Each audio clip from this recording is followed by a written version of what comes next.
Hi everyone and welcome back to my morning report. I suppose it was on Thursday the 28th of April with me, Rich Perry, market analyst at Hanson Markets. Let's look at this dollar yen chart, shall we? Oh wow, massive sell off in dollar yen. It has fallen from the high of 1188. Wow, over 350 ticks.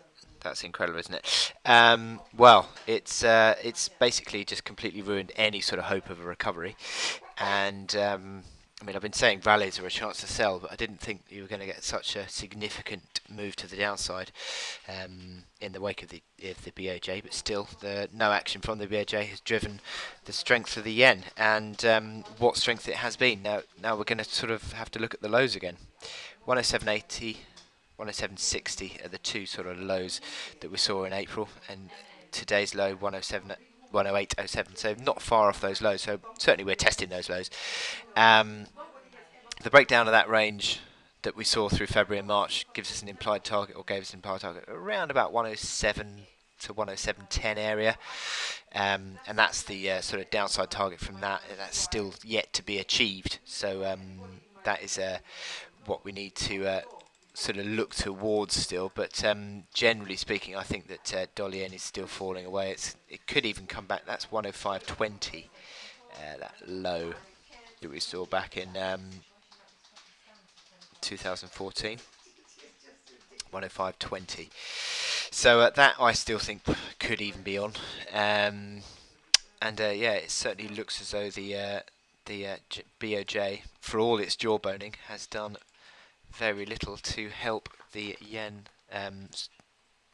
which continues to strengthen, and it's under this chart is under pressure again. Now you're going to get a lot of volatility in the probably maybe even today or tomorrow as the sort of chart sort of settles down. Um, you sort of look at this hourly chart and you think about the resistance levels where you've got 108.70, which is these sort of collection of old lows that we saw last week.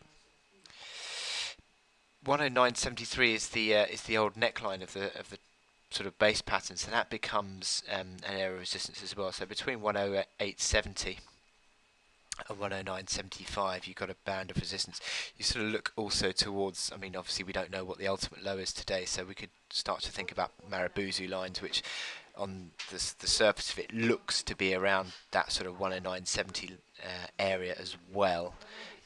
If it's sort of 350 ticks, which seems to be what it is at the moment. So that would be around about that level. So that's a pretty decent sort of area to start thinking. If you did see a bounce, that would be your next sell zone, I think. So just keep that in mind. So you've got a few levels to work with, but yeah, it certainly seems as though sort of 108.70 is your initial resistance. 109.20 is a minor level, but 109.70 is where sort of the more considerable resistance starts to come in on this hourly chart. So as this chart starts to settle down, I think we're going to see further weakness and sort of tests of these lows. I don't think we've seen the end of it quite yet, and certainly with the RSI it's 37. Stochastics turning lower again. Look at that. That's the last time we had a stochastic sell signal, or a real stochastic sell signal anyway, back in early Feb, and it started that big decline. So yeah, it certainly doesn't look positive for dollar yen. So I wish you good luck in your trading today, and I will speak to you later.